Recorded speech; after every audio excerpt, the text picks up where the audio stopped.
It was the voice of a courageous explorer, a man dedicated to the pursuit of man's knowledge and the expansion of his horizons. Good morning. Here is Nathan Ivy.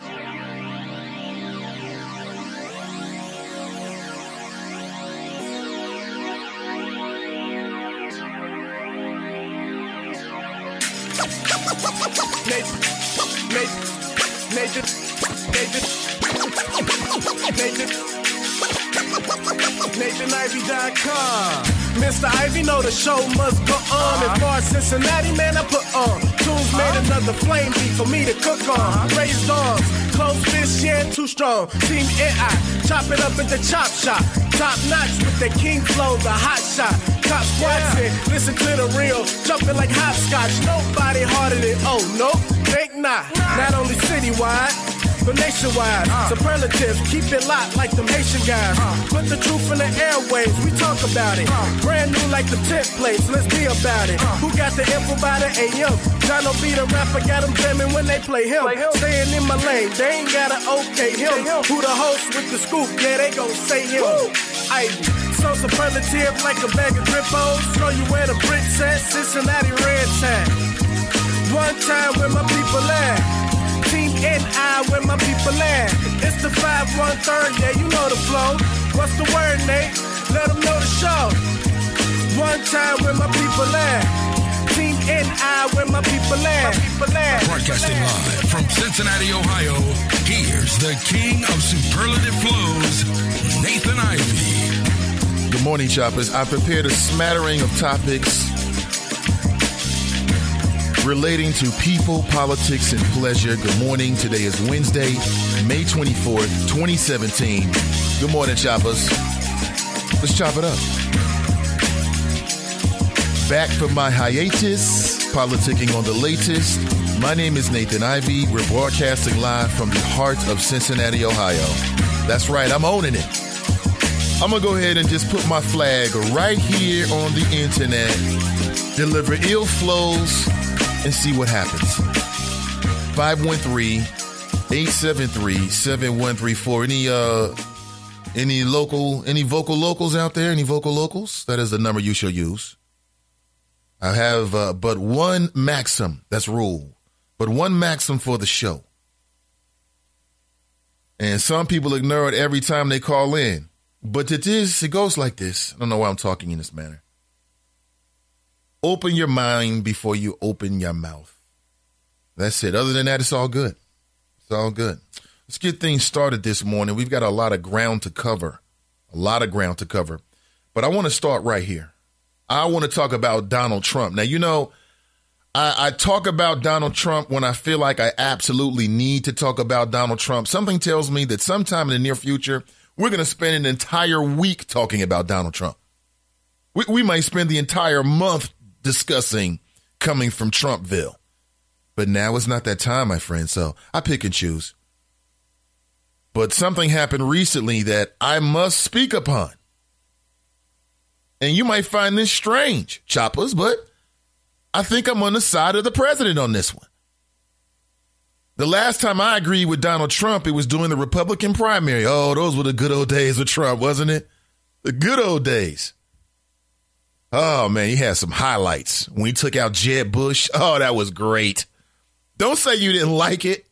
You liked it. We never seen anything like that before. He's talking about 9/11 and blaming it on the former Bush administration at the Republican primary. It was great. I loved it. But that was the old Donald Trump before he was the president. We had to take him super serious. But now he is the president. And whether you like him or not, you know, there's a certain amount of respect that you should get in that job. It is what it is. I know you don't like it. People say that he's not my president, but he is your president, especially on the world stage. And that's exactly where the president has been for the last week. And everyone's been talking about this. I mean, the media is just loving it. Women think this ish is funny, but this is not funny. And I'm talking about the Melania hand-holding snub. You see that? It was on the tarmac. Okay, it's super official. He's the president. He's in Israel. And the president, with his left hand, reaches out to grab his woman's hand. That is his woman. That's his woman. She married him. She got a kid with him. That's his woman, and that is her man. Okay? They are married in the eyes of God. Okay? And like it or not, she's the first lady. And as the first lady, you've got certain responsibilities. And one of your responsibilities is to hold your man's hand on the tarmac when you're about to meet the Israeli government. Damn disrespectful these women are these days. You understand me? When y'all saying my name, put some respect on it. His name is President. I know you don't like it, but damn. And for whatever reason, my wife is getting it's just tickling the hell out of her. It's irritating me. Donald Trump is splitting our household, at least temporarily. At least temporarily. I don't understand. Ladies. I don't care what Donald Trump said inside of, unless he kind of was like threatening her or something like that, threatening her life. I don't care what their conversation was when they were inside of Air Force One. When they go down those long steps, it's like 1 billion steps. It's like the steps to Hades. Straight through the tarmac into hell. When you step out and you are the first lady, you got to hold the man's hand, period. There is no equivocation on this, ladies. Fellas, back me up on this, 513-873-7134. And I'm going to tell you why. And any married couple who on any level is, when you're out in public, everybody knows that part of being married when you're in public is putting on a front. Everybody knows that. And if you're the first lady, even though you might be mad at the Donald, it's not about you. Damn, she's selfish. What a selfish thing to do by Melania. But if you're the first lady and you're representing the country and your man reaches out to you, you know he's insecure. Look at his hair. Look at that ridiculous tie. His trademark long ties. You know why? To hide the belly. We all know he's insecure. He's in Israel for the first time, and he's reaching out to grab his beautiful wife's hand to get a little bit of reassurance, and she slaps his hand away. Is she trying to start a war? Wait a minute, Melania. Y'all saying my name. Hold up now. Respect on it. Put some respect on that man's name. That is the president. I didn't vote for him. You shouldn't have voted for him, but he was elected. It is what it is. You got to put on a front. The same deal. So, for instance, let's say you're getting an award or something like that, something in the community, and you're like one of these big events or something like that. Let's say you're at the Men of Honor event. That's always a nice event. I'm planning on attending it again this year. Had a great time. Let's say at the Men of Honor event, and you're one of the men who are being honored, right? And let's say, your lady is y'all just having a little argument or something. And then it's your time to be presented. Right. And the way it works is like they're like in the audience, but usually they take the men who are being honored and their families and all the people that support them. Usually at those kind of award banquets, they sit closer to the podium so they can, as they walk up there, they don't have to walk through the entire room. So put yourself in this situation, fellas. You're being honored you're a man of honor. They call your name, Nathan Ivey. I'm like, oh, what? Me? Really? I get up, I'm all pumped up. I'm looking super fly. You already know that. Looking super fly. And I reach to the wifey and she pulls away. The fuck? What is she? It was wrong. It was funny as hell. I get it. It was funny. Oh, she's disrespecting the president. I wish I could disrespect him. Nobody likes Donald Trump, or should I say very few people like Donald Trump. In my world, anyway. But again, regardless of the conversation, let's say they had a little argument. It happens.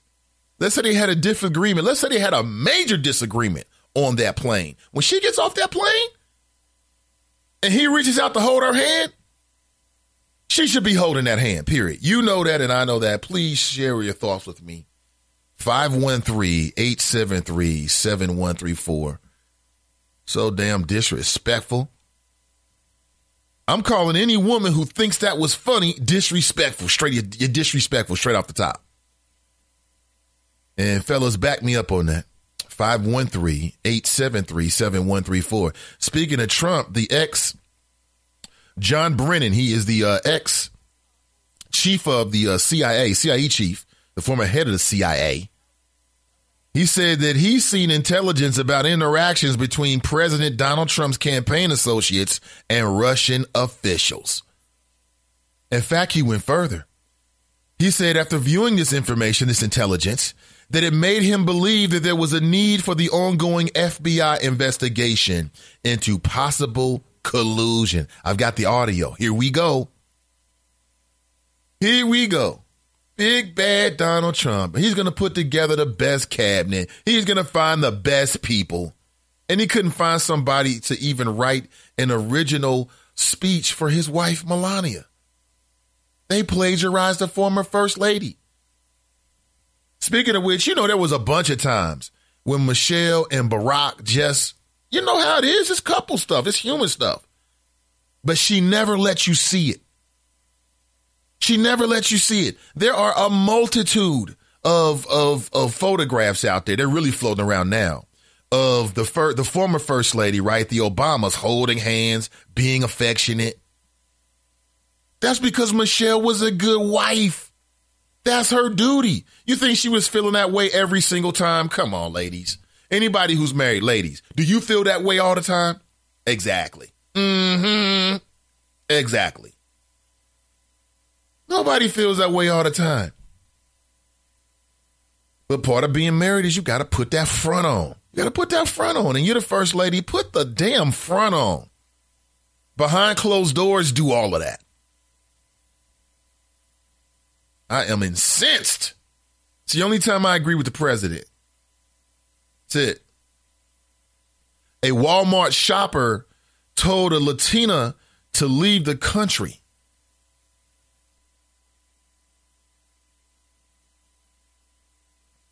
And then called another shopper the N-word. In a 3-minute video making the rounds of the internet, a white woman can be heard yelling at a Latina woman to leave the country and calling a black woman who tries to intervene the N-word. I've got the audio for you. Don't go anywhere. It's getting real out here. So apparently this Latina woman is just in Walmart shopping like any other person in this country. And she gets confronted by a woman telling her to go back to, quote, wherever she's from. And when a black woman intervenes and tells the white woman not to say such ignorant things, the white woman tells her to stay out of it and calls her the N-word before turning her ire back to the Latina woman, claiming, we don't want you. And apparently this Latina woman burst into tears. Now, ladies, listen. What in the hell are you bursting into tears for? Cry when you get home. You don't burst into tears when you're confronting one of these bigoted white folks at Walmart. That's not how you handle that. You just made it worse. You just emboldened a bully. I'm going to tell you exactly how you should deal with it in just a second. Plus, we're going to listen to the audio. I'm telling you, everything is happening around us. Everything. Here's a question for parents. Where can you allow your children to play and to go with any safety and security these days? Talking with the wife yesterday, she inspired this flow. Where can you take your kids these days? Where? You can't let your kids go outside because a heroin addict may be barreling down the street, might run into your child. You can't let your kid be on the front porch because they may catch a stray bullet. You don't want them to go to the rec center because they might get bullied and end up on the floor. Can't take them to the schools because they might be bullied into suicide. Can't go to the movie theaters because some psycho sicko might have a gun in there. Well, college, check that as well because somebody might wild out and commit mass murder on a college campus. Oh, I'll check it. We'll go to the nightclub on a Saturday night and relax. Let's say Club Cameo. I mean, where is it safe anymore? And you can't even go to an Ariana Grande concert? Can't go to church. People getting popped in church. Where is it safe? Where is it safe? We will discuss. And if you go to Walmart, you might get confronted by, I'm assuming here now. I'm going to take a leap. A Trump supporter. 513-873-7134. Let's get into it. Good morning, Carla. How are you? Nathan, it's Tracy. How are you this morning? Hey, Tracy. Good morning. I'm doing great. I'm sorry I didn't check in. I'm driving, and I'm trying to be safe. But two things. This is my struggle, especially with this Ariana Grande concert. My son just turned 16 last Thursday, and, he's going to want to start to go more places and do things with his friends. And, it's like, you can't just lock him in the house. You don't want to say no, but I'll be that parent sitting up by the door waiting and, probably having some sort of mild anxiety attack because of the world that we live in today. I don't know how I'm going to handle it, but the day is coming when he's going to say, hey, Mom, Drake's in town or so-and-so's in town. I want to go. And, I'm just going to have to say yes. But, this is the world that we live in. The other thing that I wanted to comment on is the difference between Michelle Obama and Melania Trump. I'm sorry, I'm going over a railroad track. They're different women because, although the game is the same and how they're supposed to play the game is the same, Donald Trump treats his wife like a subservient piece of whatever. We already know from jump that he doesn't respect women. And if you're not respected in the marriage, I don't care if you're whomever's wife. It's only going to come out based on the way that you're treated. You can't smile through everything. And I think back to Inauguration Day when he just left her in the car and walked around and walked ahead of her, and the Obamas had her. How do you fake that? There is no faking that. She has no self-esteem. She has no self-worth. And she's tired. You can clearly see on her face she's just not dealing with it anymore. And, he's pretty much a child, and he has the mentality of a child. And basically, to me, that's how she's treating him, and I applaud her for it. You applaud her for disrespecting him in front of the Israelis? He's disrespecting her. I didn't see him disrespect her on that video. The way that she's being treated. I don't see that as disrespectful. You haven't even said that he's disrespecting her. He's been disrespecting her. I've never seen him swat his hand away. I've never seen him swat her hand away. That's never happened. You've seen him leave her in a car. You've seen her totally ignored, like she's not even been, the wife. He doesn't hold her with any high regard at all. It's like she's an afterthought. Would Barack Obama say, okay, you just go ahead and stay in New York while I'm in D.C.? He doesn't care. They got an autistic boy. It's about the son. It's about little Barron. And I'm sure that they have schools in D.C. where he can be treated just the same as he is in New York. They're not a couple. They don't even act like a married couple. They're an estranged couple. So it is what it is. And I don't hold her 100% accountable because she flicked his hand or, she looked the other way. It is what it is. But you know what? Let's say all that's true, Tracy. Let's say everything you said is true. They're an estranged couple. What I'm saying is, so what? She knew what she was in for when she was with him through this whole ride. She knew he had a chance to become a president, outside chance. She's probably surprised as well. It is what it is. She got a job to do, so put on that front. But why doesn't he have to do his job, Nathan? All of that, what you said, I've never seen him swat her hand away. Why does he have to act like he's an unpolished, untrained president and leave his wife in the car, walk ahead of her, just totally ignores the fact that she's there? Why does he get to do that and he gets a pass? I've never seen him swat her hand away, Tracy. I've never seen a president do that. You've seen him leave her in a car, Nathan. He's ignored that she's even there. Why does he not have to open her door? Why does he have to walk? Why is he allowed to walk ahead of her and not with her? The Obamas don't do that. Listen, I don't think that those are comparable. They both have a role to play, is my point. They both have a role to play. And he played his role. He reached out to his woman in front of the Israelis, in front of the world stage, so he could have that moment, and she swatted his hand away. Nathan, he was on the world stage day one in January, a bigger stage in January in front of the whole world when he left her in the car. You're giving him a pass on that. It started way earlier than this week. You bringing up old stuff. It doesn't matter. Oh, Nathan. You bringing up old stuff. You're so classic for that. You're so classic. You bringing up old stuff. It doesn't matter in that moment. Nathan, he's been doing it. He's been doing it. He has a role to play just like she does as the husband. Let's take the president out of it. As her husband. Come on, Nathan. Do you walk ahead of your wife and let the door just close in her face or just get out the car and just I do not. leave her to get the kids? Okay, because you know your role. You know what you're supposed to do. He does not care. Yeah, but I do other things. And no matter what I do, if we're out in public, we could have had the worst argument. When we get in public, we put that front on. It's happy face time. I get you. I do that too. But what I'm saying is, Donald Trump has not done it either. He hasn't. You can't hold her 100% on that. He hasn't done his part either. He has left her behind. You know how they say no child left behind? No wife left behind. He has left her to fend for herself. I think I think that you're just biased in this. I think because maybe it's his politics or because maybe it's because of him.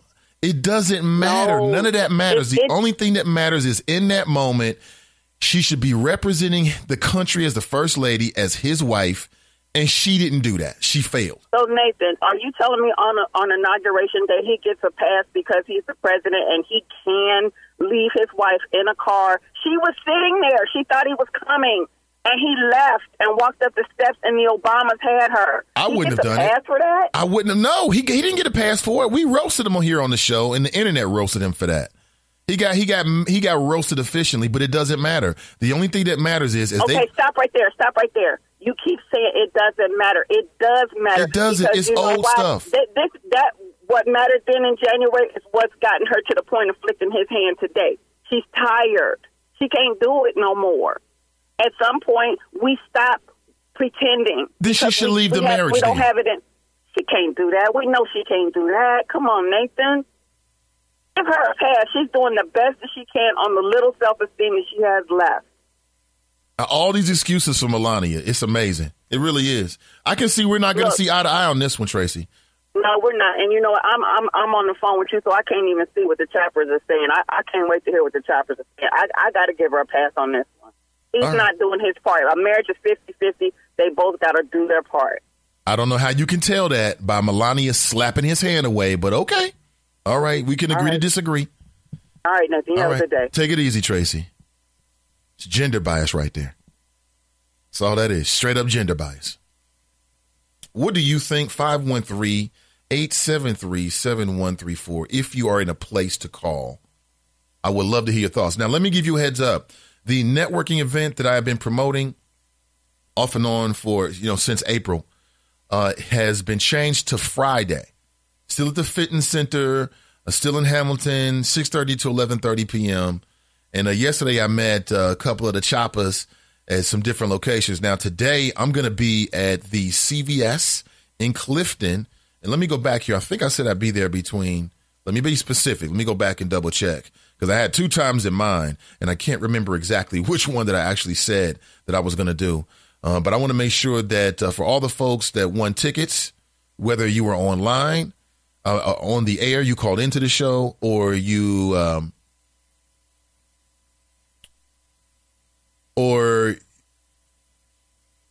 okay, I'm getting a message here, or you were inside the Friends Who Like the Nathan Ivey Show page. I would absolutely make sure that you get each and every one of the tickets. And, of course, I do have a list of those individuals. And I did contact almost everyone. I believe I got everyone. 30. And if I'm in error, please let me know. It's a multitude of ways of finding me. nathansflow@gmail.com. And, of course, I'm on Facebook. You can find me there, Nathan, Ivey. Let's take another call, shall we, before we break. Good morning, caller. How are you? Hey, am I on the air? Yes, you are. Oh, all right. Listen, man, my name's Jose. I live in Cleveland, Ohio, and I wanted to talk about what that lady was talking about just before me. Yeah, Melania Trump and her disrespect of the president. Well, the thing is, you have no idea what is going on behind closed doors. For her to do that in a public setting like that, that says a lot. I mean, that lady, he could be abusing her verbally, physically. Who knows what he does to her? So for her to do that on the world stage like that, there's got to be something going on.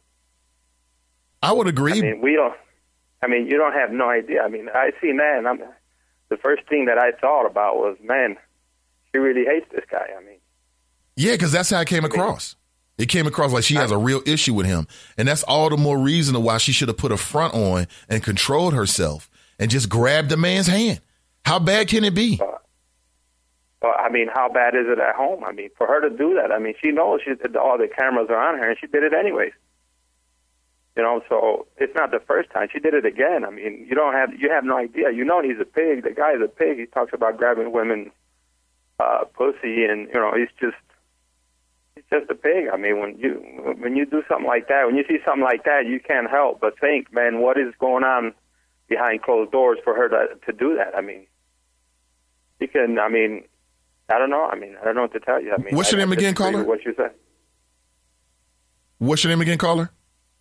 Oh, Jose. I'm Jose I live in Cleveland, Ohio. Jose from Cleveland. Jose, listen, let's say ussy instead of the full word. And, but I agree with you, man. I'm surprised to hear a man say this. I'll be honest with you. I mean, listen. So are you telling me that if that's you and that's your moment and you're in the spotlight, everybody's watching you, and let's say you and your wife just had an argument, are you telling me she don't have a responsibility when you get out in public to put that front forward, to make sure that we put the right face forward to the public? We handle that at home. Handle that at home. You don't do that in public. And a woman would not like it if a man did that to her. I don't know if you've seen the video when he was getting inaugurated, and he turned around and said something to her. I don't know what he said. Nobody knows what he said, but she gave this face like he really put her down. Have you seen that video? When he was being inaugurated, and he turned around, said something to her. I do remember that. I do remember that video. It looked a little creepy too. The guy's a pig. I mean, who knows? I mean, I wouldn't. He should have left her at home if he knew. I mean, he knows what's going on. He tried to make pretend like everything was lovey-dovey. He slapped his hand, and everybody's seen it. I mean, it's just the guy's a pig. I mean, for her to do that, knowing that the cameras are on her, there has to be something really wrong, behind closed doors. And I guarantee you, he treats her like crap. I mean, it is what it is. I mean, I feel bad for her. I don't feel bad where because she can leave him. I mean, there's reasons why she probably don't leave him. Maybe the money, maybe the kids. But, it is what it is. I mean. Well, Jose in Cleveland, man. Hey, thanks for the call, Jose. Man, don't be a stranger, man. Feel free to call in anytime. All right, take care. Yeah, most def. That's Jose in Cleveland. Shocking me. What in the world? I mean, I expected to hear women have that response. I didn't expect that from a man. And I think what is happening is people's opinions of Donald Trump, like their personal opinion of him, their opinion of him as president, the things they've heard, is clouding people's judgment when it comes to this. And that's what I believe is happening. It's clouding people's judgment when it comes to this particular issue because he is the president. She is the first lady. The world isn't supposed to know you're having marital problems. The world isn't supposed to know. Handle that inside. Handle that inside. Okay? You don't put that out to the world. That's something that you handle when you get back home, when you get back on Air Force One. And clearly, this is a dereliction of her duty as the the first lady. Again, you telling me Michelle always agreed with Barack Obama? It ain't possible. It's not possible. I don't believe it. There are plenty of times when she wanted to swat his hand away, but she knew that people were watching. She knew she had to put on that face. Why is this so hard for people to understand? My name is Nathan Ivey. This is the Nathan Ivey Show, and we'll be right back. The average citizen can't take off work to attend a Cincinnati City Council meeting at 2 p.m. Actually, the average citizen has never even spoken with a Cincinnati City Council member. I'm going to change that. My name is Tamaya Denard, and I'm running for Cincinnati City Council to make your government more accessible to you. We should change City Council meetings to 6 p.m. so they're easier to attend. We should have a City Council meeting in all 52 neighborhoods. And we should explore changing our charter to stagger our elections. That way, you hear from council members more than once every 4 years. Government was designed to best serve its people. It's time we made City Hall more accessible to regular folks like you and me, and not just campaign donors. To find out more, visit TamayaDenard.com. When elected, I'm going to fight for you.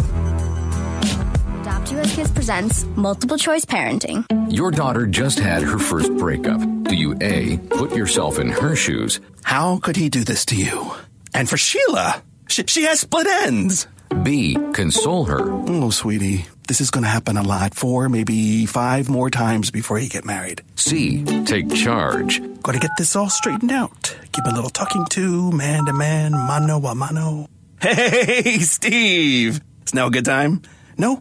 Okay, no problem. Bye. Or D, help her find a new boyfriend. I know a great place to meet boys. The internet. Nice, single boys.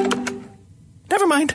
How about some ice cream? As a parent, there are no perfect answers. But you don't have to be perfect to be a perfect parent. Thousands of teens in foster care will love you just the same. For more information on how you can adopt, visit adoptuskids.org. A public service announcement from the U.S. Department of Health and Human Services. Adopt US Kids presents Multiple Choice Parenting. You're bringing your daughter to her favorite pop star's concert. Do you A, wear earplugs? Isn't this fun, Dad? I'll have a soft pretzel. B, remember the moment with matching concert t-shirts. That's going to be $180. Or we can just take a photo. C, show her how you used to do concerts. We're going crowd surfing. I can't. It's too heavy. Oh, my God. Ah. Or D, just roll with it.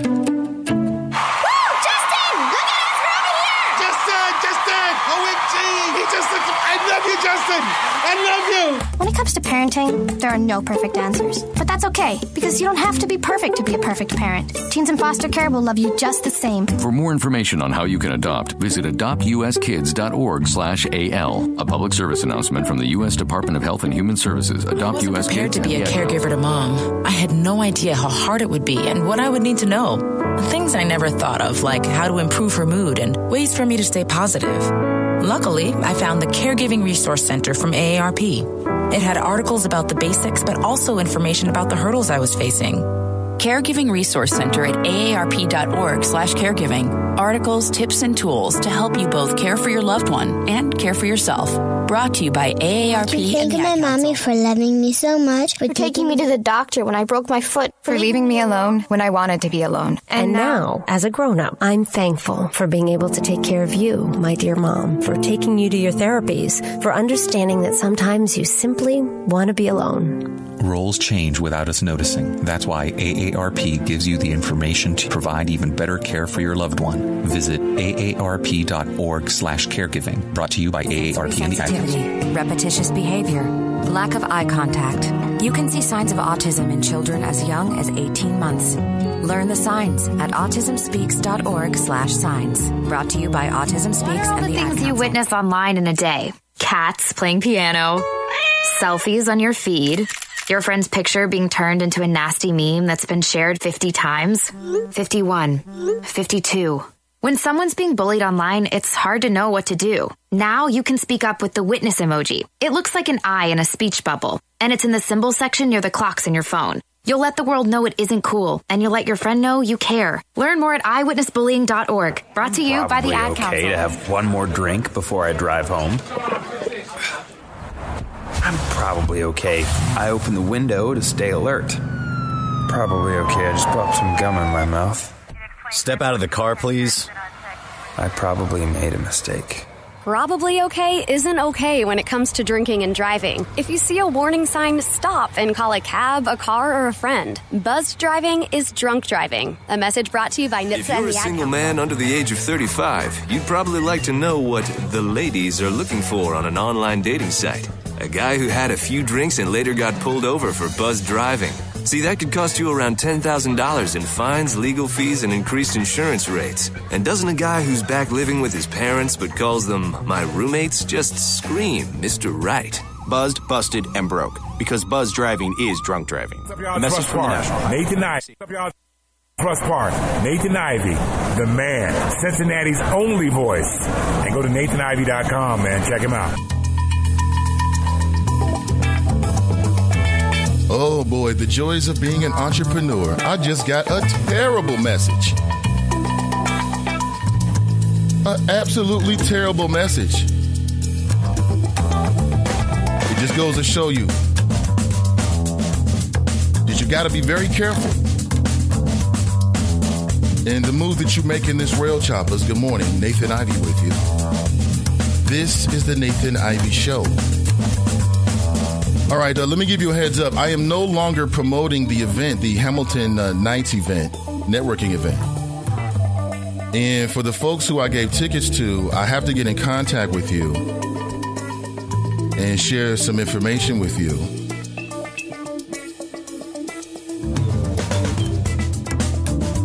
That is just so disappointing. Good morning, choppers. 513-873-7134. This is the Nathan Ivy Show. And again, a good way to support the show is to support the people that advertise and sponsor with the show, as I've been telling you. Another way to support the show, to directly support me, is you can support with your clicks, sharing the show, telling people about the show. I really appreciate it. You can also go to my website, NathanIvy.com, and click on support. And if you're looking for a new spot in the Cincinnati area, well, check out Park Place. Park Place Restaurant is located at 1185 Kemper Meadow Drive off Winton Road. Stop by and check out lunch specials from 11 a.m. to 2 p.m. with a healthy choice menu for people who are concerned about what they consume. Are you looking for a cool spot to watch the game? Check out Park Place. Are you looking for a place to wind down? Check out Park Place. Are you looking for a place to host your meetings or events? Check out Park Place. Park Place Restaurant is the place with a good, healthy choice menu, live entertainment, and great prices. Step out on Wednesdays for half-price wine and speak your mind with spoken word on Thursdays. Park Place Restaurant has a live band every Friday with no cover charge, just food and drink specials.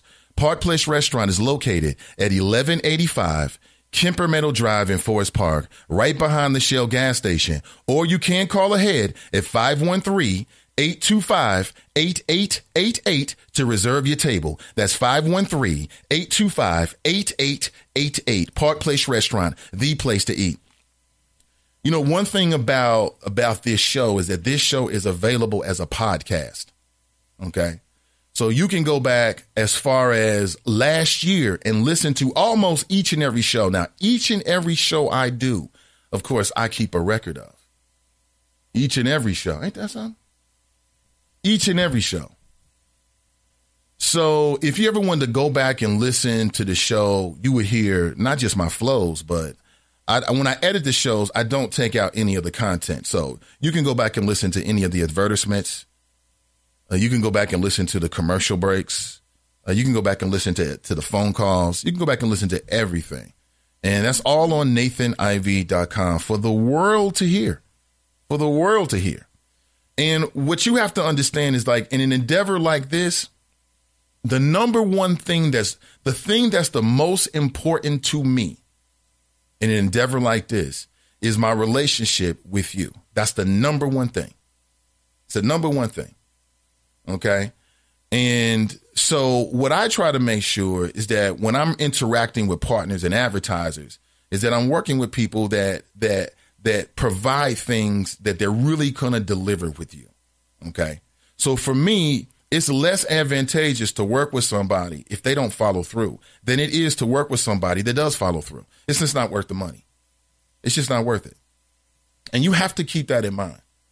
You have to, and I think I show that, and you hear that, and you feel that, not just in this endeavor, in this project, but, you know, just in general. You know, I say it all the time. I never want to tell people bad information. And I'll be honest with you. I mean, recently I was working with the folks who were doing the networking event. And to my disappointment, the dates changed twice. Now, if you remember, Choppers, originally we started promoting this back in April. It was supposed to be on April 22nd.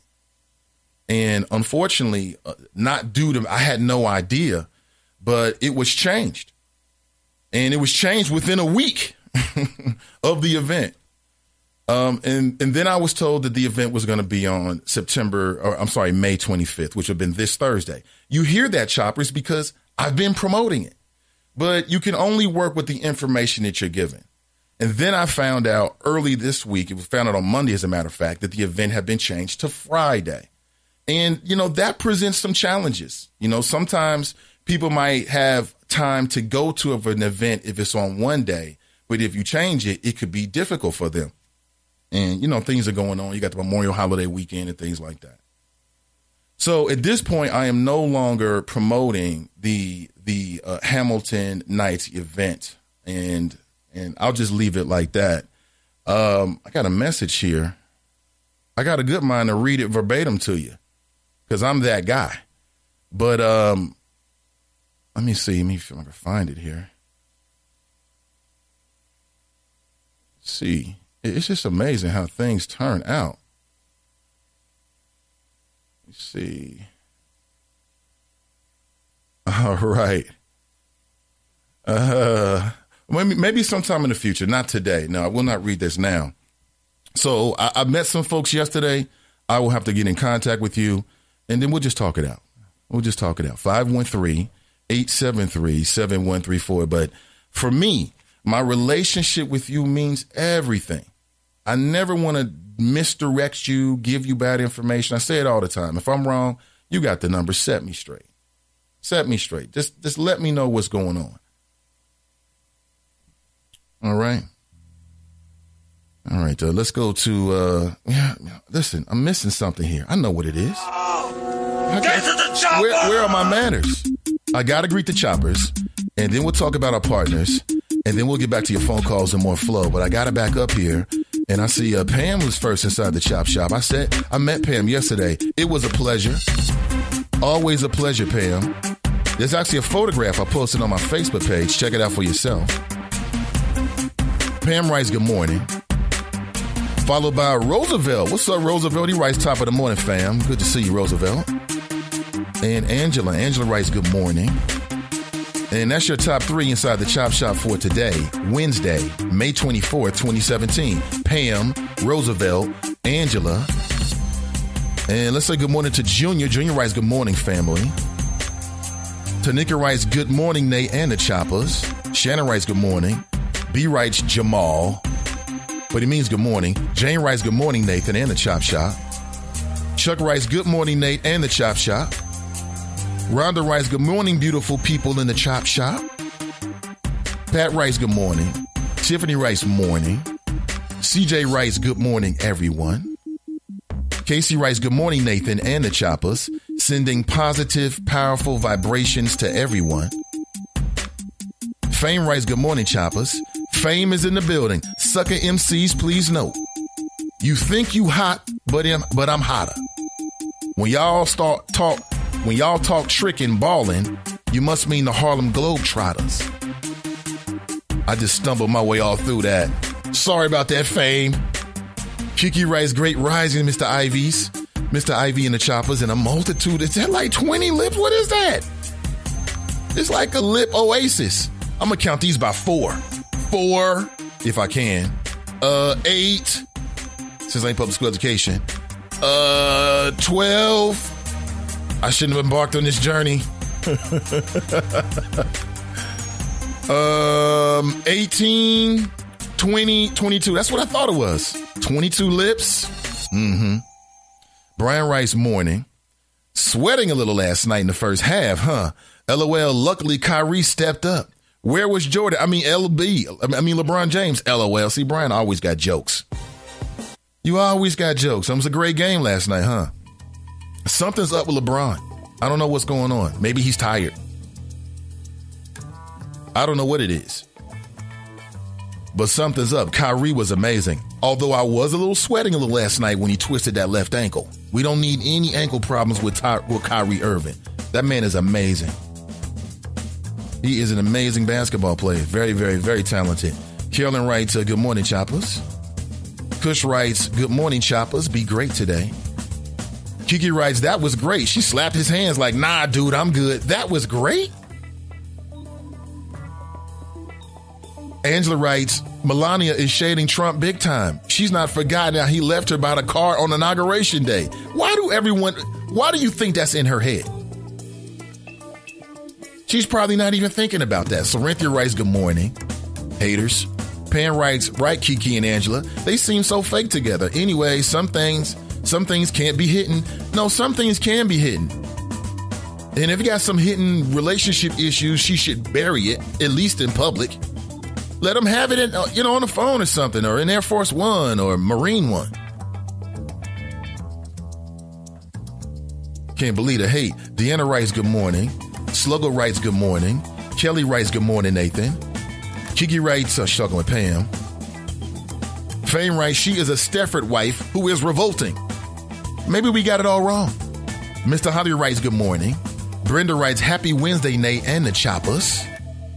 Miss D writes, greetings. Mike writes, good morning, fam, hump day. Pam writes, Nate, everyone isn't good at acting and faking. Yes, they are. Anyone with a job is. Come on, man. All these adult people with jobs and people you report to talking about you're not good at faking. Stop it. Please stop. Junior writes, oh, man, the Donald has a mutiny on his hands. Hand snubs are the devil. Yeah, Junior's right. Hand snubs are the devil. Man, listen. Take our personal feelings. Take your personal feelings about Donald Trump. Forget that he grabs people by the ussy. Forget all of that. It doesn't matter. He is the president. They are in public. He's representing the country abroad. That's the reason why he brought Melania. That's the reason why the first lady goes on these trips. To show unity with the first family. It's bigger than Donald Trump. And she probably didn't think that Donald Trump was going to win either, but he did, okay? And she was a part of it. So roll with it for the next 4 years. That means holding his hands, his clammy hands. Hold his hands. You don't mind holding that money. She didn't mind holding the platinum card, so hold his hand. It's that simple. Hold his hand. Angela writes, we don't know how he treats her behind closed doors. We don't know how she treats him behind closed doors. Why fake the funk in public when he might not say 2 words to her in a day? Because those 2 words he might say to her are in public. In public, president, bigger than you. Come on, ladies. Tanika writes, Melania doesn't like him, period. And then this is like the saddest little emoji face. What is that? Pam writes, she only loves his money, see? Hypocrite. Nobody calls her a gold digger, though, right? Rhonda writes, yes, she was disrespectful because as a wife, one of your responsibilities is to make sure the family looks good. Boom! That's what I'm talking about, Rhonda. Thank you. Cha-ching! There it is. I feel validated. Thank you, Rhonda. It was disrespectful. She is his wife. They're partners. I mean, if you're not gonna, if it's okay to take old stuff and let that get in the way of your job, because like it or not, being a president is Donald Trump's job. Okay, and any married couple knows that you don't make fake. You don't do that when you're representing your spouse on the job, right? If you have to go to a job function, right, like a function for your spouse's work, you already know. Put that face together. You already know. Put the front up. And if you acting like, I don't ever front, I keep it real all the time. Uh-huh. Sure you do. You're fronting right now. You're fronting right now. So that's Melania's job. Donald Trump, it wasn't like they were on a golf course. If they were on a golf course, let's say they was at Mar-a-Lago. I don't know how to pronounce it. I do not know how to pronounce it. Let's say they were at Mar-a-Lago. For some reason, I believe that's how you pronounce it. Let's say they're down at Mar-a-Lago. Just any excuse to keep saying it, right? But let's say they're on the golf course at this private resort down in Florida. And, you know, she slaps his hand away. Okay, no big deal. Nathan Ivey has nothing to say. But this is not the same thing. You're on a tarmac. You just walk down 1 trillion steps, like from Valhalla down to the tarmac. I mean, is there anything as an elevator? Can you take an elevator down? Damn, that's a lot of steps. And Donald Trump looks like he is just don't trip, don't trip, don't trip, don't trip. That would be bad. I don't want to talk that into existence. No. So they get down there in front of meeting the Israeli government for the first time. You know he got Middle East problems? You know he got Middle East problems. Why are you trying to make the president's Middle East problems worse by slapping his hand away? And now everybody in the world is thinking, not only does the majority of America not like you, but your own wife don't like you. Do you know how devastating that can be to a man that's in public? Let's go back to the phones. Good morning, caller. How are you? Good morning, Mr. Nathan Ivey and the good people of Cincinnati. Clicking into your statement that you were making just now. John, I can barely make you out, man. Call me back, John. I can barely make you out, man. Can barely hear what he's saying. 513-873-7134. Before we take a step further in this show, and I deliver one more flow, I must tell you all about our sponsors. I told you about the good folks at Park Place Restaurant. But it is that time of the year again. Spring is here, flowers are blooming, and you have a ton of yard work to do and no one to help you. Your gutters need to be cleaned. Your grass need to be mowed. Garages perhaps needs to be cleared out. If only there was someone close by that could actually help you. Now there is. Just Hire Me is a teen staffing platform where neighbors and businesses can hire teenagers within their community for small projects and light chores. Our teenagers, 14 to 18 years of age, will gladly help with your household needs. If your business is picked up during the spring and summer months and you want quality help in the office from a young person, contact Just Hire Me today by going to justhireme.co and sign up to request a teenager in your community. Join Just Hire Me by hiring a teenager and helping to reconnect communities one hire at a time. Just Hire Me is the safest job solution for teenagers and neighborhoods. Our teams have went through 4 weeks of job development so that they are ready for you. Remember, when you need help in your community, hire from within the neighborhood. All right? When you need help in your neighborhood, hire from within the neighborhood by going to www.justhireme.co. Again, that's justhireme.co. JUSTHIREME.co. It's a fabulous idea. Good morning to you. John, if you're out there, man, feel free to call back. Hopefully you're in a better place. But let me move on. More of your chat. Thank you, Rhonda. Are there any other brave women willing to keep it real on this issue? Pan writes, he probably talks to her and treats her like ish. Pure speculation. No one has any inside track on that. I'm not saying I'm going to vote Republican now. All I'm saying is that Melania was wrong on that. Simple as that. Maddie writes, good morning, Choppers. Angela writes, Trump is disgusting from a distance. Can you imagine that up close and personal? Well, it was good enough to live the lavish lifestyle that she's living. So, hey. Angela writes, blah. Pam writes, damn, Nate, you got me scared. Akeem writes, morning. Hey, Nate, what's better in the morning to get you motivated? A hot cup of coffee or working out with Denise Bryars? Oh, okay. Probably working out with Denise Bryars while listening to the Nathan Ivey Show. Kuther writes, morning, choppers. Good morning. Angel writes, I believe he's a verbal and emotional abuser. Hard to love a man like that. Jericho writes, the son is not autistic. I thought he was autistic. I'm not trying to make him autistic, but I thought I read that. Mike writes, and there's no proof of that at all, Angela. Mike writes, don't put me in the position of defending Donald Trump. I don't want to be that guy. I'm just saying, this isn't about Donald Trump. It could be any man. Could you imagine if Michelle Obama had did that to Barack Obama? The Republicans would, something's wrong with their marriage. They would have had marriage counselors 24/7 on Fox News, analyzing their marriage, breaking down. They would have people, experts of reading nonverbal communication to read our body language. And black folks would have hated it. Mike writes, Melania Trump married him for money. Everybody knows that man is trash. Birds of a feather flock together. Damn. That's harsh. KC writes, good morning, all. That is harsh. Tanika writes, that's what I was thinking, Jericho. I'm not sure what that's about. Pam writes, the Clintons even pretended to like each other. Thank you, Pam. They did. They did. I mean, Hillary took one for the team. She took one for the team. Do you remember Monica Lewinsky? And she stood by her man.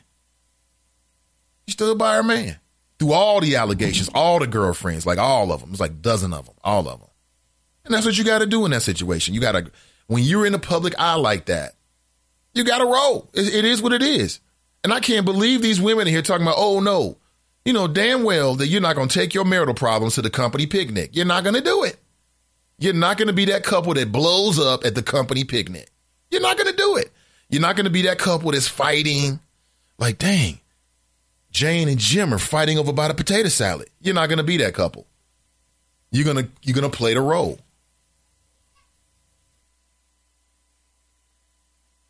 Pam writes, Nate, everyone can't act in front. Yes, they can. Face it, she writes.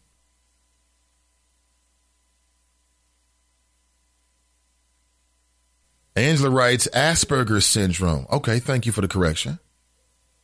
Tanika writes, tell him, Tracy. Oh, man. Jesse writes, that's what Trump gets for grabbing all those putty cats. Putty cats? Pam is saying, go Tracy. Go. Oh, my God. You're reacting to her phone call? Please. Kush writes, Tracy, don't play that ish. Truther writes, tell him with Melania that's what she gets for chasing that old money. Right. Tell him, Truther. I don't know. I mean, do I feel sorry for Melania Trump? I mean, I don't have any reason to feel sorry for her. Aside from a few little looks here and there and a hand swap, we don't know anything. B writes, do you think his ego was bruised because his hand was slapped away? Ha, ha, ha, ha, ha. I'm sure they had a conversation later on. I'm sure he pulled her to the side and said, look, Melania, you might hate me, but we are in this position for the next 4 years. Let's ride this out. And when we're in public, you need to put on that front like everything is cool. And I would say, let's say you switch this and you have like a female president and you got a first husband. I say the same thing of the first husband. Ms. D writes, she knew who he was when she married him. She can't have public temper tantrums now. That's a good way of putting it, a public temper tantrum. I mean, I haven't seen their tax returns, but it appears that they've got some money. I'm sure that Melania Trump can afford to sit down with a psychiatrist, somebody to talk it out with. Hey, take up Tybo. Is that still around, Tybo? Take up kickboxing then, all right? You know, pick up cross training. Do something. Do something. But as Miss D said, stop with the public temper tantrums. Okay, it's too late now. If she was going to do all of this and send people signs, is she trying to send women of the world signs? If she was going to do all of this, she should have did it during the campaign when we could have did something about it. But now you're in the White House and you want to have, thank you for that term, Ms. D, a public temper tantrum? No. Ms. D continues, if she is going to remain married and in the role of First Lady, she has a responsibility of decorum. Thank you. Fame writes, Ms. D is a keeper. Yeah. Akeem writes, ussy though, LOL. Pam writes, Jose, you can call anytime. Kiki writes, I believe this is another silent cry out for help from Mrs. Trump. Well, I just spoke to that. Tanika writes, big ups to Jose. See, Jose knows what he's doing.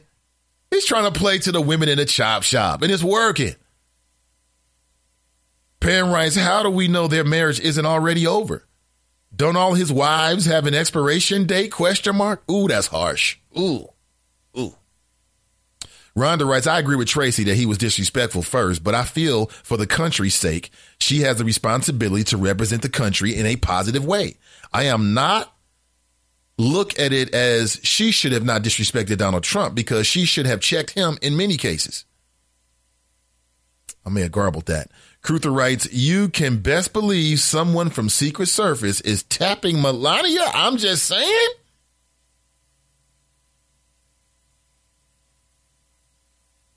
Pam writes, apples to oranges, Nate. The Obamas shared an obvious connection that no other presidential couple possessed. And the reason why we think they shared a connection, you know why we think that? Is because they touched each other in public. She held his hand. We don't know whether they really have a connection or not, to be honest with you. We really don't know. For all we know, she can't stand Barack Obama. For all we know, we don't really know. But the reason why our perceptions are the way they are about them is because they played the role in public. They played the role in public. And that's what a good wifey is supposed to do in that situation. You hold your man's hand. I don't give a damn if it's Saddam Hussein. You hold his hand. Period. Serious. I'm not making it up. That's what you do in that situation. Good morning, Carla. How are you? I'm very fair. And you? Doing great. Doing great. Welcome. That's what's up. What's up, Black Lion? Chime in on your conversation. I want to talk about England, but we'll talk about Trump. First problem is you can't turn a hoe into a housewife. That's his first mistake. Now you got all of this reverence for a horse. Well, you know she was there, coming through the game.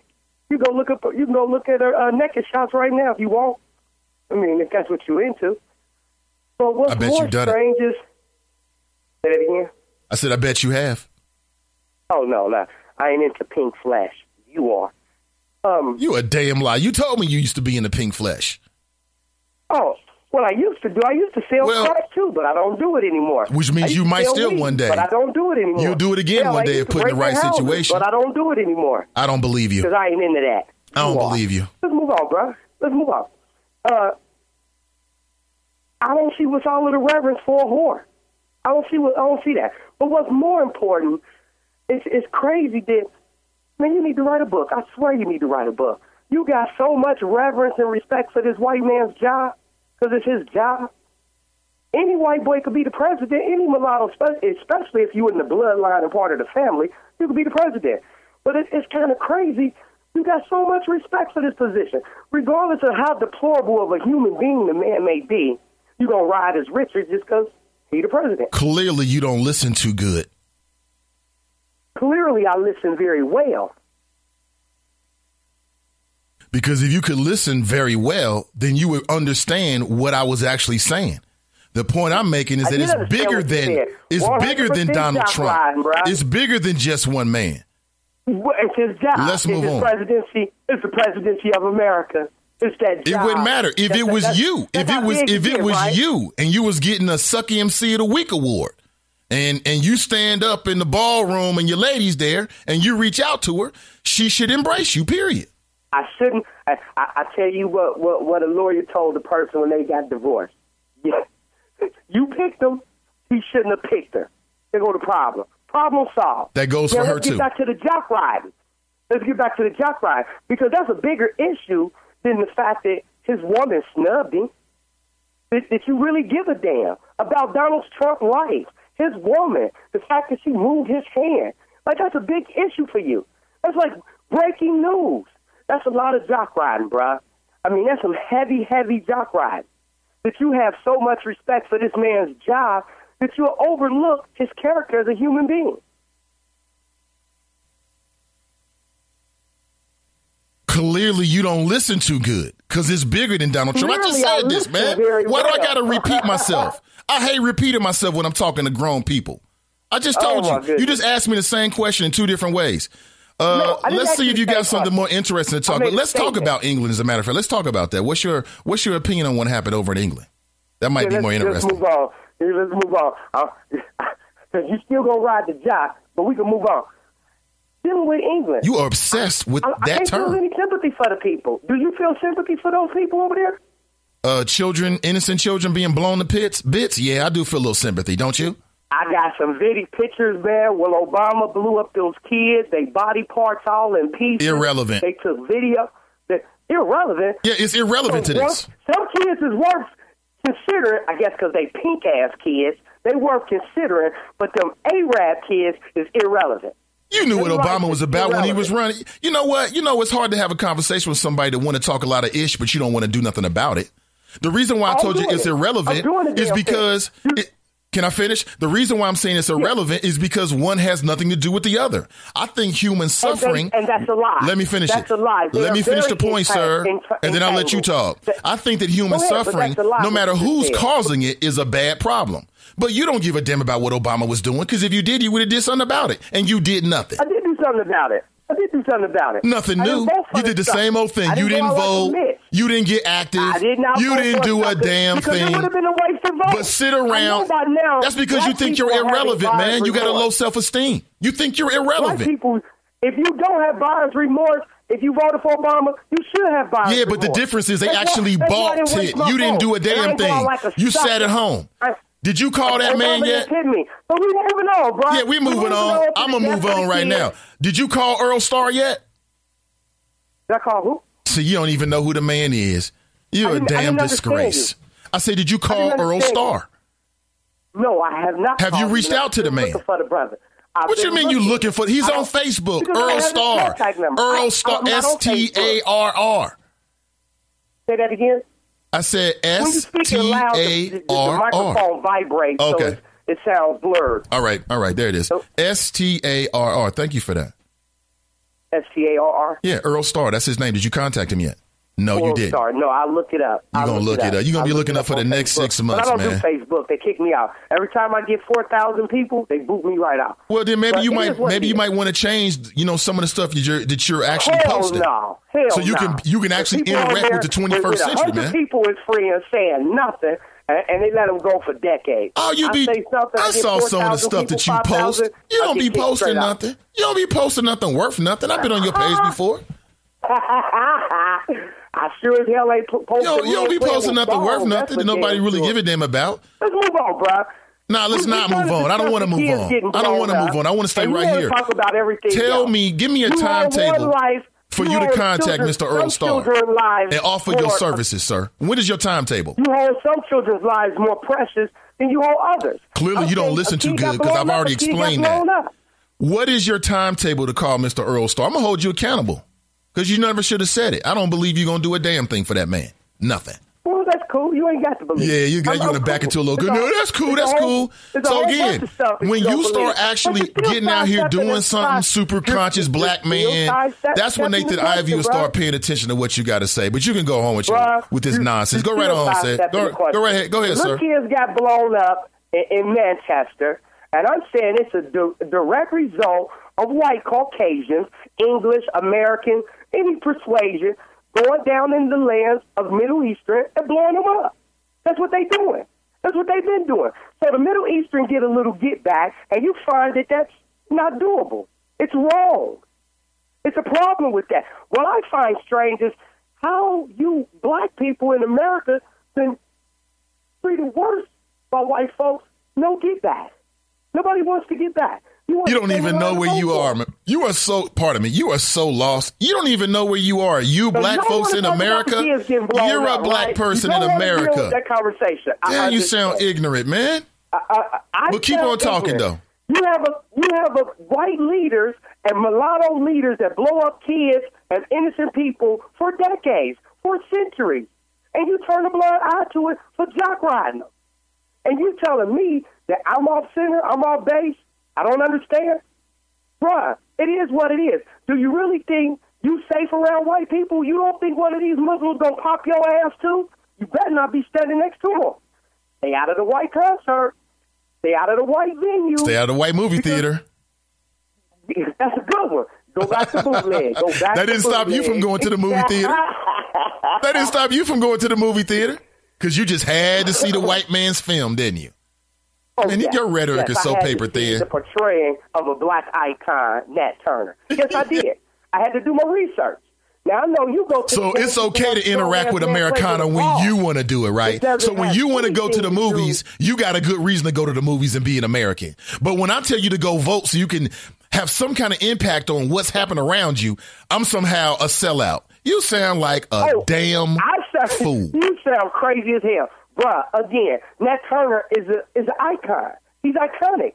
I went to go see what they were saying about this iconic figure. You need to step your game up, man. You need to start calling to more radio stations, man, because calling into Lincoln Ware show it's not preparing you to talk for me. You need to start calling into other folks, man, and step your game up, because this is child's play, bro. This is child's play. You call it what you like, you bro. haven't said a damn thing that makes any sense to anybody at all, like, bro. But it is what it is. You know that's right. Call it what you like. The reality is, no, I'm gonna call it what it is. I'm calling you on your white man jock ride, and you keep getting busted. You calling me on my white man jock ride? You need to write a book about how to do it. What a hypocrite, man. What a hypocrite. Every day you call in, you jocking a white boy, or his regime, or his seat of power, or his job. Some way, somehow, you going to get the day in to jock a white man. His team, his league. Some way, somehow, you going to get it in to ride this one. I would think you was a woman versus a man from all of the jock riding you doing. It's horrible. I understand the black woman jock riding a white boy, but a grown man having a love affair with a white man, that's like having a love affair with Jesus. No, not a white boy. You in love with him. Be real. Just be honest about it, man. Are you going to say jock riding again? Well, I don't want you to get mad because I say dick riding. With that, I got to let you go. Thank you for the call. You made it easy for me. What the hell? That man needs better writers. Please. Is there a writer strike out there or something? In talk radio call-in land? He needs better writers. Come on, man. Please start calling other people in terms of radio land, because whoever you're calling is not properly preparing you to have this conversation with me, man. That was completely ridiculous. So let me answer your question. Yes, I do have empathy for the fact that innocent people, white, black, or otherwise, are being blown to bits. I don't think the fact that children, the innocent people were blown, exploded, killed with shrapnel is good and is promoting anybody's agenda in any kind of positive way. Because it makes people afraid. And when people are afraid, then the political types are more able to shape things in their way. And I don't know if that's necessarily good for anybody. So I would love to hear how human suffering is good for black people. I want to hear that argument. I guess he just made that argument, huh? So human suffering of non-black people is a good thing for black people. Okay. Well, we'll see how that works. And the only thing I really want to hear from you, sir, is when are you going to call Mr. Earl Starr? You said it. I mean, come on, folks. Black Lion for years has been talking about how he's some kind of handyman, and he's like his very own people working cooperatively. He walks in, he's building buildings and putting on roofs. Okay, great. I respect it. People who are really good with their hands, that's a form of intelligence. It really is. I respect, it's a very respectable talent. And I mean that on all levels. But put it to use then. You said you're going to help out Mr. Earl Starr. Call him. You don't vote. You don't do nothing. You don't do anything. But you said you get active in the community. Well, then go get active in the community then. I love to see it. I love to see it. I don't doubt it, actually. I don't doubt it. I know he will. Hakeem writes, take that. I've seen a chopper letting a white dude getting up close on their cheeks on Facebook. How many black men got roses on the new season of The Black Bachelorette? He's on some next level flows right there, Keem. Pam writes, Nate, got to give it to you. You stay grinding. Oh, people responding to what I'm saying about the happy hour event. I don't know. I mean, my job is to promote the event. That's my job. And everyone who listens to the show since April have heard that. I mean, clearly document. If anybody doubts it, go to NathanIU.com. You can listen to each and every show and you can hear the advertisements. But I have no control over whether, and now in the future, when you go through certain things, I'm learning in business. Here's what I'm learning in business. What I'm learning in business is that, like, when you deal with some people have like bitty, very long contracts. And the reason why they have those long contracts is experience. And every line in that contract is a different experience. And so I've just learned to put a few more lines in my contract. That's pretty much it. And we'll leave it just like that. That's it. But when you're promoting an event, I have no control over whether the event changes. Now, my preference as the media partner is to make sure that it stays on the target date. But of course, I don't have any control over that. But, I roll with the punches. I roll with the punches. And you've heard that. Maddie writes, maybe she didn't want to hold his hand because it is considered disrespectful in Muslim countries. I don't care, but it's hilarious to me. That's what they get. See, Jose writes, Israel is not a Muslim country. Jose's right. Kush writes, get to the choppers. Get to the choppers. Maddie writes, I didn't know where they were. I don't keep up with the Trumps. Got to work for this health care, I understand, Maddie. I understand. See what else here. Avery writes, give us a little. Kiki writes, read it. We are all adults. Y'all silly. I will not do that. No, I will not. Deanna writes, I hope you got paid for all the advertising you have been doing for the event. Sister V writes, Hotep, wonderful people. Mike writes, nah, don't read it, Nate. Keep it professional. Future potential business partners may not take that well. I was not going to read it. Not at all. See, Maddie and Jose are into it about something. I'm not sure. Kiki writes 22. Yes, it was. Deborah writes, good morning, Nate and the Choppers. No notification this morning. Glad to be here. Damn. Come on, Spreaker. Jose writes, LeBron bet on the Celtics. Game 3. He would have made a lot of money, too. Maddie writes, I knew something was up when they changed the date from Thursday to Friday.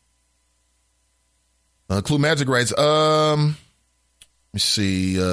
Jose writes, a woman shows signs of abuse and Trump is the victim. Come on, Jose. How do you know this is abuse?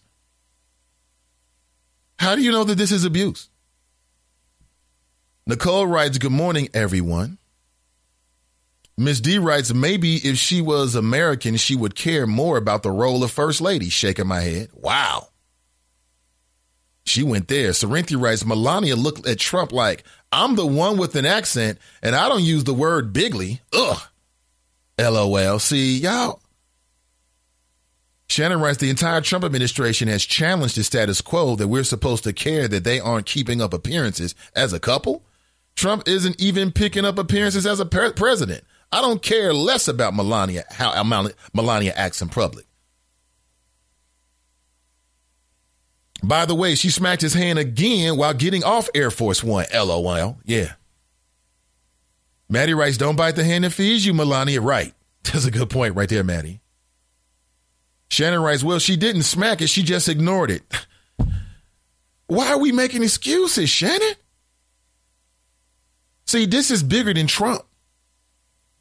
So bigger than Trump. This is about relationships. If you got a job and you're in the public, and all these women out here in relationships in the chop shop talking about, oh, she did the right thing. You know damn well that if you go with your significant other to the office function and he reaches out to touch your hand, that you're going to let him touch your hand. You're going to let him hold your hand. It's not that big a deal. Jericho writes, clearing my throat. 45 and his wife could give two F's about the blacks. Hashtag what's next to discuss. Damn, I think she wants me to move on. Clue Magic writes, Melania can't be too disgusted with the Cheeto. I mean, she did lay with him and produce an offspring. Thank you. Thank you, Clue. Thank you. This is about the way that you're supposed to act in a relationship. And clearly, we've got some more training to do. Deborah writes, as bad as I hate to admit it, Melania needs to suck it up until the rump is out of office. She needs to keep Lysol wipes in her purse? Wait a minute. Lysol wipes? Lysol wipes in her purse? Really? That's amazing. That is amazing. No. For your husband? What kind of marriage is that? Shout out to the women who understand that if you're in a position like that, you have a role to play that's much larger than yourself, much bigger than yourself. Shout out to the women that understand that. 513-873-7134. Let me move on. I want to add one more conversation piece at this particular time. And that is, I want to talk about the young man who was killed, who died, who committed suicide, should I say, because there's really no real direct evidence. But I want to talk about bullying just for a second. Screeching Hard, I want to bring this up. And I have every intention to bring this up this morning because there's a local article in WCPO about another young man who tried to commit suicide. And this young man was rushed from Clark Montessori School to the hospital after he tried to take his own life with a handful of his mother's blood pressure pills. Apparently, he was being really badly teased. And so the folks over at WCPO got a chance to catch up with him, did a little bit of a feature, and sort of talked about his story. And apparently, he's a survivor. And that's deep. That is really deep. Like, everybody got teased. Everybody took their turns, all right? That's going to happen. But I was never the kid at any point in which I was like that kid, like who was the focus of it all the time. That was never really me. I remember those kids, and those kids had it rough. They had it real rough. And maybe suicide isn't a new thing at all, but this is I'm going to post a link of this on my Facebook page. You can check it out. I just don't think that I don't want to just move on from the story of Gabriel Tay. I don't want to just move on for that story. And that's what we do so often in the media. Like, it's hot for a second and then we just move on. Because I still question what actually happened. Like, number one, off the top, CPS needs to update its video monitoring system. You could get a better system. Just go to ring.com. This is not an endorsement.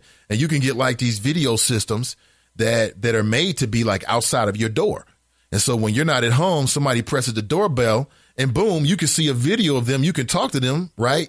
They can hear you through this video system. It's got a better quality of video on that than we do in the Cincinnati public schools. It is terrible. It is terrible. And for me, it's really hard to tell with that video what really happened. And that's why I question what Mary Ronan was talking about. Last week she came out and said uncategorically Gabriel Tay did not commit suicide because of bullying. How can she, as an educator, say that? I mean, it's almost like a contempt of her position as an educator. She, for her to make a statement like that, that shows that as superintendent, and again, this might just be the reality of it. She's an administrator. The educator is completely gone.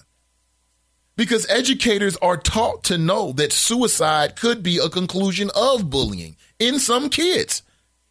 That's the whole point. Like the whole point of the anti-bullying campaign is that we understand that kids who are bullied, they carry that with them. And it can change their personality. It can have a profound effect in their life. The most profound effect that it can have is that a young person can take their life. So how can Mary Ronan come out and say categorically that there's no connection between the matter of fact, she even said there was no bullying, that Gabriel Tay just fainted. And I really want to underscore that and really understand what, I mean, she's taking a position to support the district, and I get it. That is her job.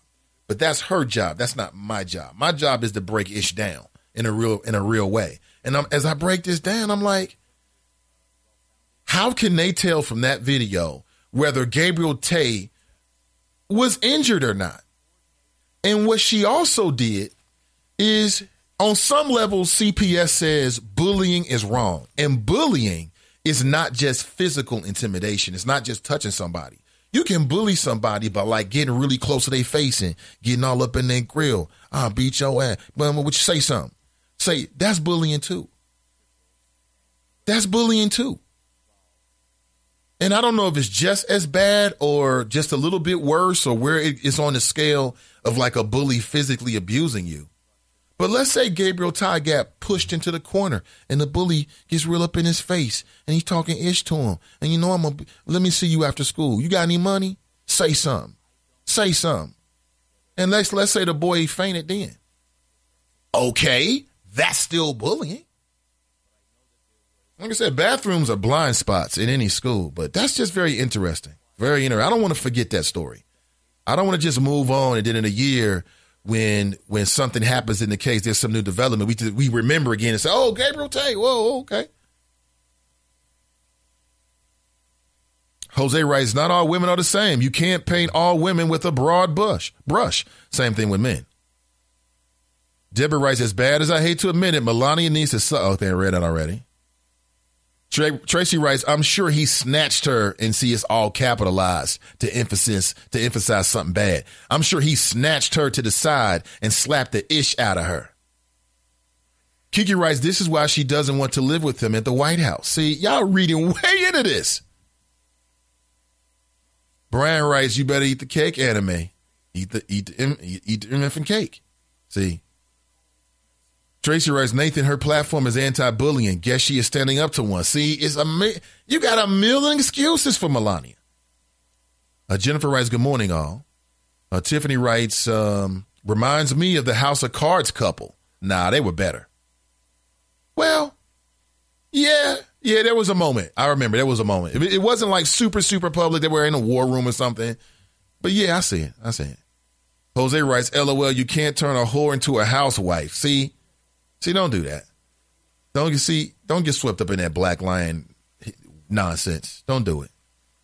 All you're going to do is just embolden him to call in with more nonsense and get splattered more.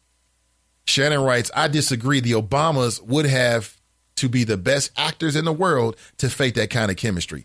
I'm not saying they didn't have chemistry. I'm just saying that I don't ever remember a time in which Michelle Obama came across like she had an attitude or, you know, she didn't really want to be bothered or she didn't grab his hand. It never happened. And what I'm telling you is that within 8 years, I'm sure they had conversations. I'm sure they had disagreements. I'm sure they had arguments.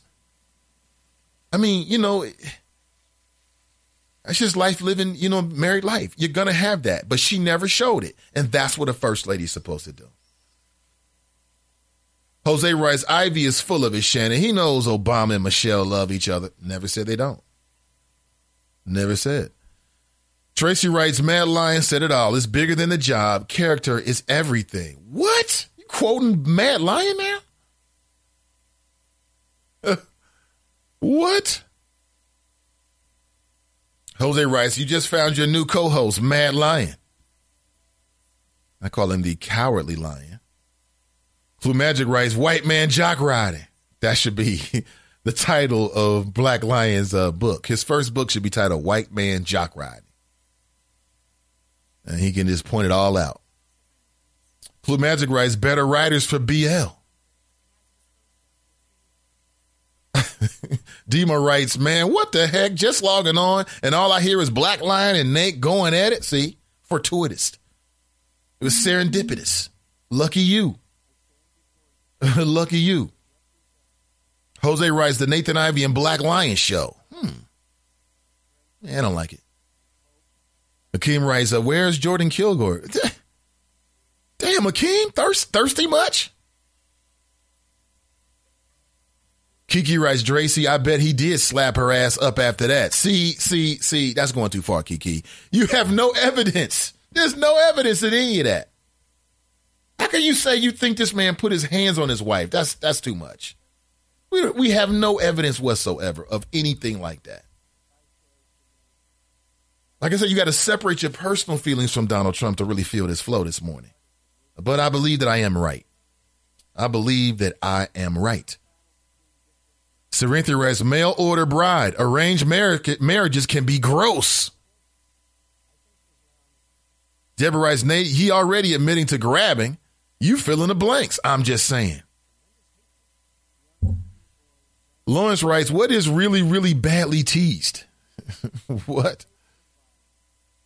Sister V writes, I'm not surprised by Melania's actions. The first sign of trouble is when she decided not to live in the White House, using her son's school situation as an excuse. Jordan writes, hey, Nate, I met a Carson parent at lunch yesterday. I'm going to send you info so we can see if we can get her on the show. Okay. I actually interviewed a former parent, Carson parent, who was a part of organizing the public demonstration that we saw over at Carson Elementary. We had that conversation recently. I'll upload the interview and let you hear it for yourself. NathanIvey.com. Tracy writes, Nathan, show some compassion for women. I'm Mr. Compassion for Women. Cerinthia writes, Michelle Obama wasn't allowed to. She would have fit the stereotype of the angry black woman. Michelle couldn't pull a Melania if she wanted to. The Republicans wouldn't have it. So you're admitting what I'm saying then. Public perception means something. It means a whole lot. It means a whole lot. And we all, and Michelle Obama understood that. So maybe it is. Maybe it's a skin privilege kind of thing, or it's just something Melania doesn't have to worry about. She doesn't have to care because nobody's going to label her as an angry woman. Nobody's going to say that about her. So, maybe you got a point on some levels. Maybe you have a point on some levels. 513-873-7134. Listen, every single day I put together the most compelling audio. All right. Since the previous show. And this morning is no difference. I got an audio clip. We've got to talk about this. Former CIA director Brennan.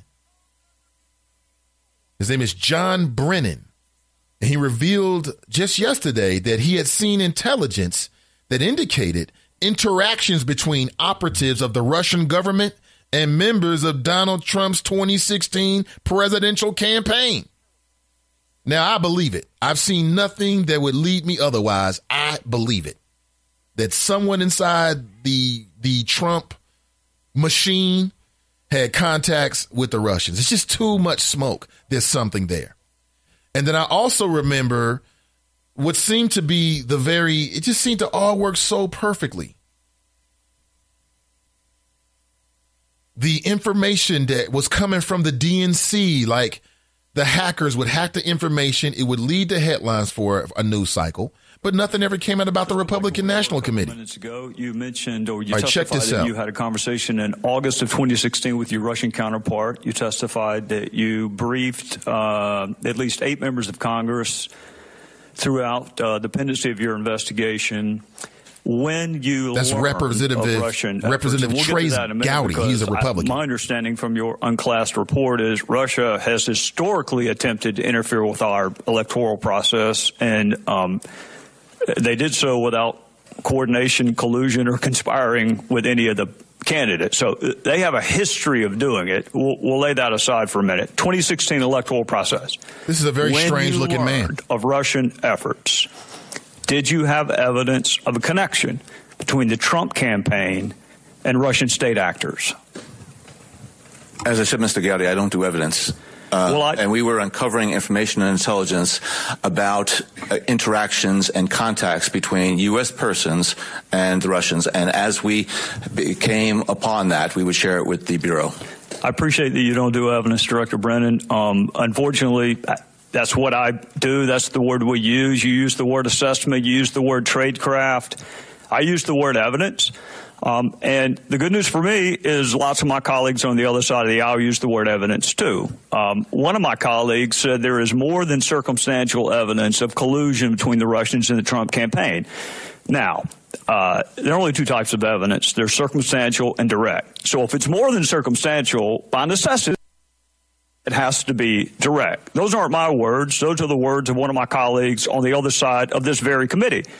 Another Democrat colleague on the other side of this committee also used the word evidence, that he has seen evidence of collusion between the Trump campaign and the Russians. And yet a third California Democrat said she had seen no evidence of collusion. So that's three different members of Congress from the same state using the same word, which is evidence. And that's the word that my fellow citizens understand, evidence.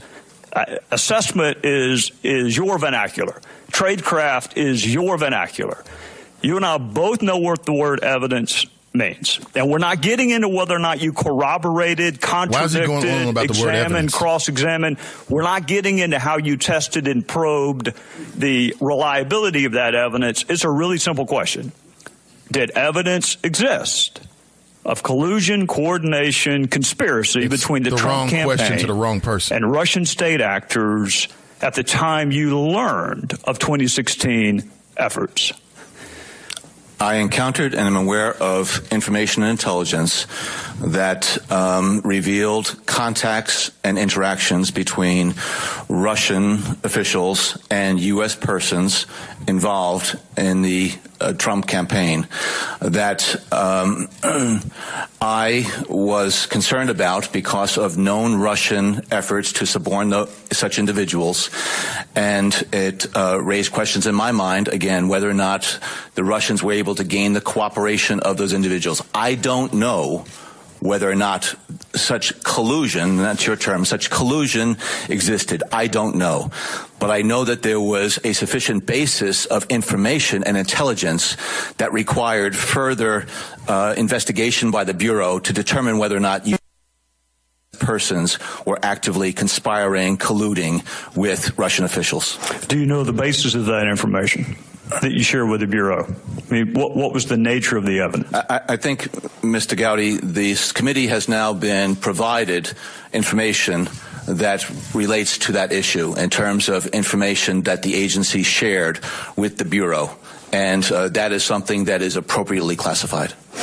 All right. And you learned that when in this chronology did you learn of the contacts between these official members of the Trump campaign, or because there's kind of a tripartite hierarchy? There's Trump himself, there are official members of the campaign, and then there are folks who represented themselves as being connected with him. I'm not going to try to identify individuals nor try to parse it. I don't want you to parse it. I just want you to identify the individuals. I don't want you to parse it. I'm not going to identify the individuals because this is information that, again, is based on classified sources and intelligence. Were they official members of the campaign? I'm going to defer to current agency officials to be able to further provide to you information related to that. But my understanding is that this committee has access to the documents that we would have provided to the Bureau. All right. Last question, because I'm out of time. We can use the word evidence. We both know what the other one's talking about. How did you test, probe, examine, cross-examine? Okay, we get the gist of it. The gist of it is that the CIA thought that there was enough suspicious activity going on that it earned a further review and a further investigation. And Trey Gowdy's trying to be a good Republican man and block for Donald Trump. You're talking to the CIA. They don't gather evidence. They gather intelligence. They may give that intelligence, whatever they compile, to the FBI, who may gather evidence for a case. It's real simple. Trey Gotti knows that, but he wanted to get John Brennan to say that there was no evidence, and that's not the response that they were really looking for, I bet. I bet that's not the response that they were looking for. 513-873-7134. Now, Choppers, listen. You know I love to be with you, but I must get off the air just a little bit early this morning. And I have pressing things that I must attend to today. So I will be leaving in about 6 minutes. Of course, I'll be back tomorrow morning at 7 a.m. Okay, bright and early on a Thursday morning. Always a pleasure to be with you.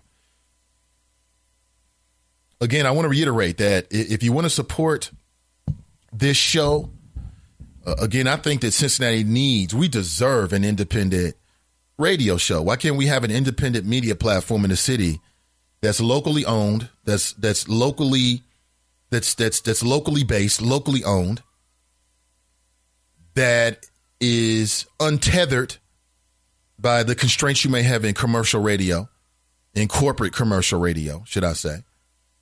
And I think this is the time. I think that Cincinnati deserves an independent voice. And we're providing that. And do we always talk about serious issues? Hail to the nah. I don't want to do that. No, I'm just me.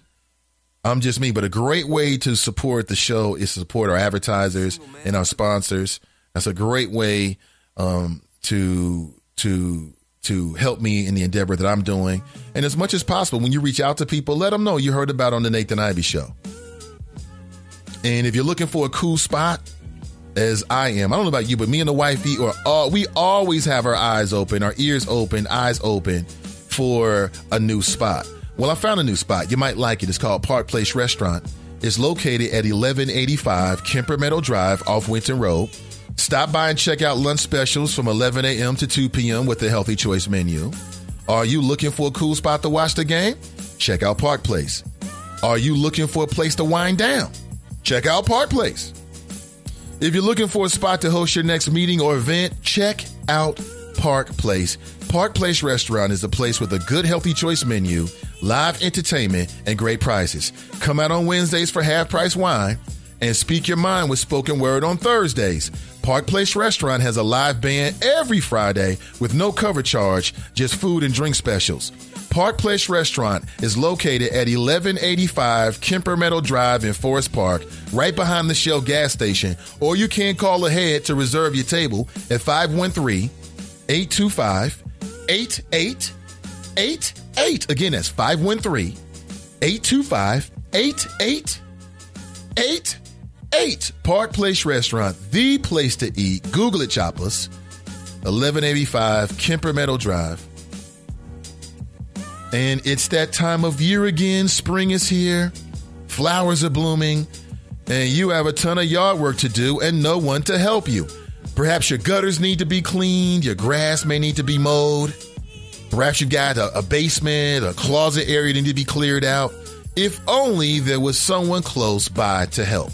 Now there is. Just Hire Me is a teen staffing platform where neighbors and businesses can hire teenagers within their community for small projects and light chores. Our teenagers, 14 to 18 years of age, will gladly help with your household needs. If your business is picked up during the spring and summer months and you want quality help in the office from a young person, contact Just Hire Me today by going to justhireme.co and sign up to request a teenager in your community.